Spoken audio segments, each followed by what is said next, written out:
In March of 1996, I was taken to a psychiatric hospital and restrained to a bed, a little bit like this guy. My family was devastated when the psychiatrist said that I could have bipolar disorder or even schizophrenia. But I wasn't worried. What seemed insanity to everyone around me, to me seemed more like a spiritual awakening, the most sacred and special experience of my entire life.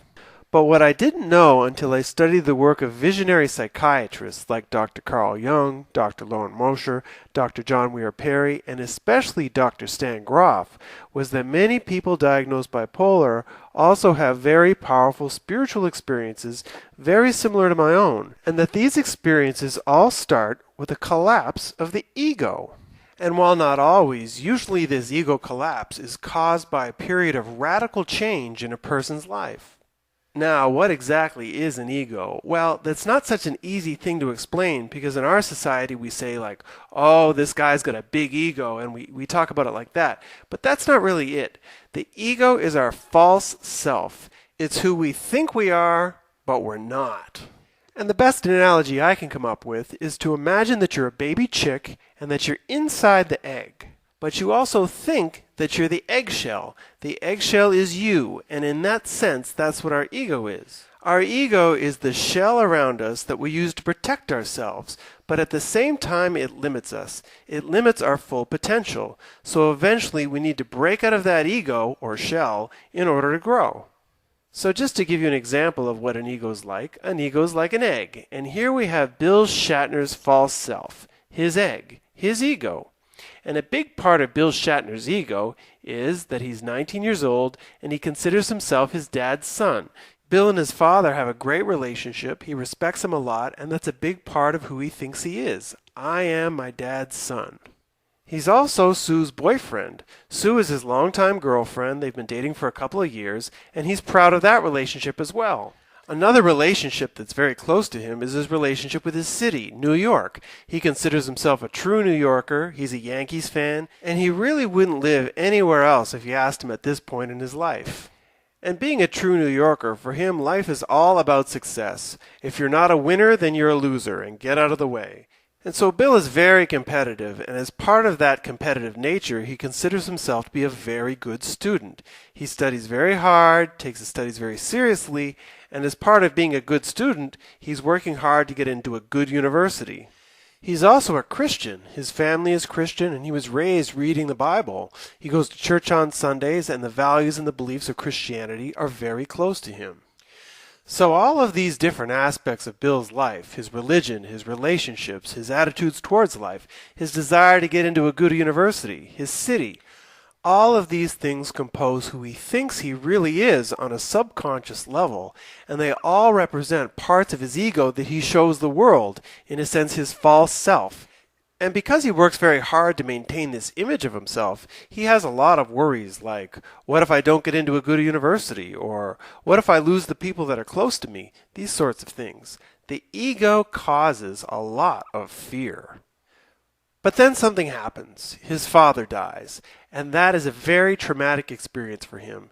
He really doesn't know what to do with himself, and he suffers greatly with this death. He suffers so much that when it comes time to study for his exams, he really doesn't study very much, and he fails his exams. But to his surprise, he finds that in failing, he really doesn't care that much that he failed, and he really didn't care about university the way he used to. Maybe university was something that his father wanted for him more than he did. But along with that, what happens to him as the great student? He starts to wonder, well, am I a failure? What's wrong with me?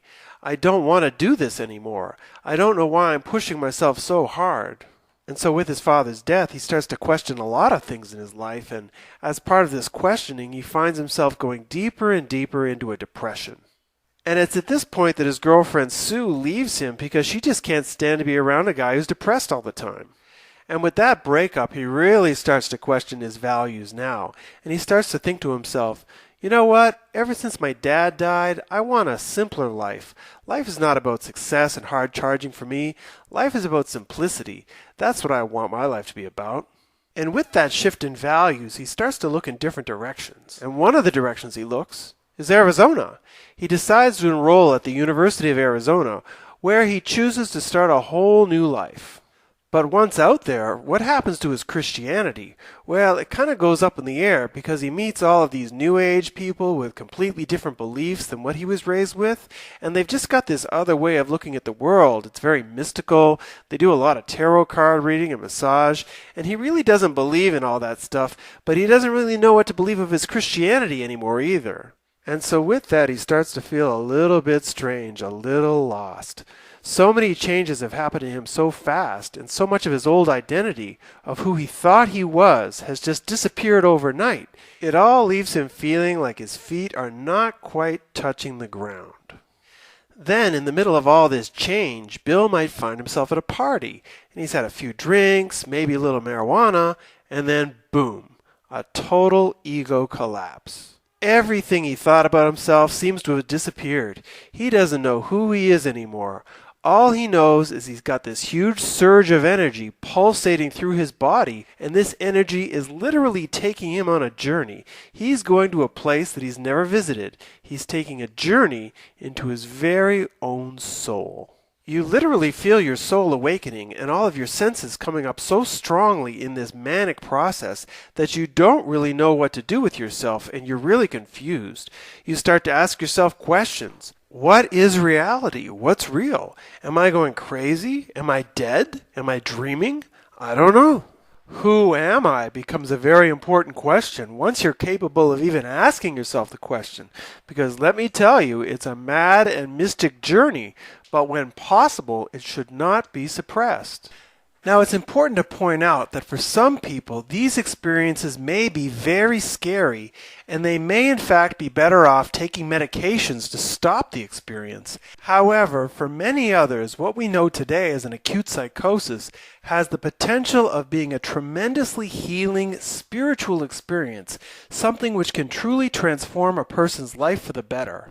The trouble is, with the way our society aggressively handles people in these experiences, the opportunity for healing rarely happens. You see, even in the most ideal situations, there will be parts of the experience that are very difficult, even painful to go through, and to make it through, most people are going to need very compassionate support.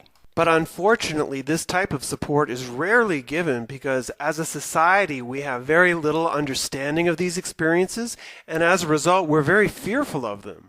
And that's why it's the mission of my YouTube channel, Bipolar or Waking Up, to let people know that once you deeply understand the nature of these otherworldly experiences, you'll see that in truth, they are far from the meaningless madness which our society says they are. In fact, if your manic episode was anything like Bill's or my own, it might just turn out to be the most important experience of your life. Now, what can trigger an ego collapse? Well, it could be almost anything, but for most people like Bill, it's the combination of a series of powerful life events and changes that cause the first experience of the collapse of the ego.